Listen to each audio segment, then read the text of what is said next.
অনেক আনন্দ মনে হয় যে আমি স্বাধীনতা করলে বা সুন্দর থাকলে ফিট থাকলে অবশ্যই মানুষের আনন্দ লাগে। তো আমি এই মুহূর্তে অনেক আনন্দে আছি।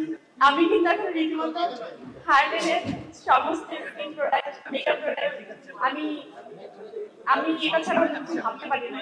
হার্ডেনের সাথে আসলেই মনে হয় কি একটা পরি থেকে আসলে লাল পরি হয়ে যাই আমি। হার্লেনটা এমন যে সবাইকে অনেক রাঙিয়ে তোলে এবং সবাইকে অনেক আনন্দে রাখে। আমরা সুন্দর থাকলে অনেক আনন্দে থাকি।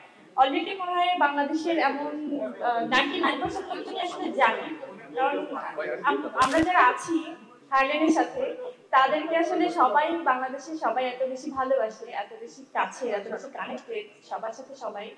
তো আমার মনে হয় এই নামটা এখন সবার মুখস্থ এবং সবাই একটা নির্ভরযোগ্য জায়গা, সেটা হচ্ছে হার্লেন। সবাই মনে হয় এটাকে একদম নির্ভরতার জায়গা বলেই এখন মনে করে। আমি প্রথম শুরু থেকেই যখন এটার সাথে আমি ইনভলভ ছিলাম তখন আমি চিন্তা করছিলাম যে আমি একটু নিজে আগে ইউজ করি, তারপরে এটার সাথে কতটুকু মানে কানেকশনটা আমার কি হবে, কিভাবে আমি কাজটা শুরু করবো সেটা নিয়ে পরে ভাববো। তো আমি প্রথমে 1-2 মাস টাইম নিলাম প্রোডাক্টগুলো ইউজ করার জন্য।